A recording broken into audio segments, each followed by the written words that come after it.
আসসালামু আলাইকুম। সবাই কেমন আছেন? সবাই দোয়া করি সবাই যাতে ভালো থাকে। আপনারা সবাই দোয়া করবেন যাতে আমরাও ভালো থাকি, নতুন, নতুন ভিডিও দিতে পারি। আমার নতুন, নতুন ভিডিও দেখতে হলে আমার চ্যানেলটাকে আগে সবাই সাবস্ক্রাইবার করে দিবেন। আর আমার পুরো ভিডিও দেখতে হলে আমার সাথেই থাকেন।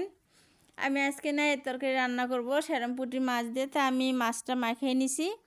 আর এই পাশে চুলাতে আগে কড়াইটা দিয়ে তেলটা গরমে দিয়েছিলাম, যে তেলটা গরম হলে মাছটা উঠতে সুবিধা হয়। ওই কারণে আগে মাছ মাখানোর সময় দিয়ে দিয়েছিলাম কড়াইয়ে তেল। তো এদিকে আরেকটা চুলাতে আমি লাউ দেওয়ার জন্য পেঁয়াজ একটু জিরা দিয়ে ভেজে নিলাম। আর কাঁচামরিচটা কিন্তু পিষে দিছি, কাঁচামরিচের সাথে একটু পেঁয়াজ দিছি কয়েকটা, দিয়ে পিষে নিছি। কাঁচামরিচটা পিষে দিলে কিন্তু না এই তরকারিটা একটু ঘন হয়, ঘন ঘন ভাব হয়। লাউ না ভাঙলেও খেতে কিন্তু অনেক মজা লাগে ওই ঝোলটা। তা আমার লাউয়ের মশলা কষানো হয়ে গেছে, আমি লাউটা এখন ঢেলে দিলাম এর ভিতরে। লাউটা ঢেলে দিয়ে একটু কষানো লাগবে। লাউটার থেকে যখন পানি বের হবে তখন লাউটা ভাববো যে অর্ধেক হয়ে গেছে, তখন একটু পানি দিয়ে ঢাকনা দিয়ে ঢেকে রাখলে কিন্তু আমার লাউটা হয়ে যাবে। তা আমার লাউয়ের গায়ে মশলা মাখান শেষ, এখন কিছুক্ষণ অপেক্ষা করি।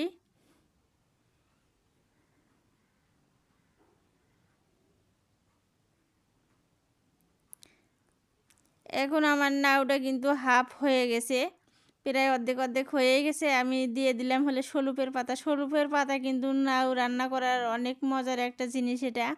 শলুপের পাতা দিলে কিন্তু নায়ের স্বাদটা দ্বিগুণ বেড়ে যায়, আর খেতে কিন্তু অনেক মজা লাগে এটা।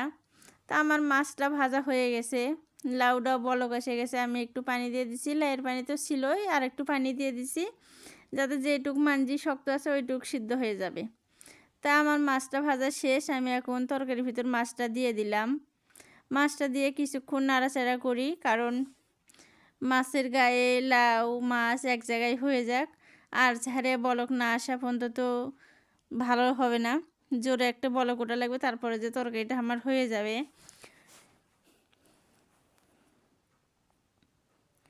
তবে আমার তরকারি লাইয়ের তরকারি সেরামপুঁটি মাছ দিয়ে রান্ধন কেমন হচ্ছে সবাই একটু লাইক কমেন্ট শেয়ার করবেন, আর আমার চ্যানেলটাকে সবাই সাবস্ক্রাইবার করে দিবেন।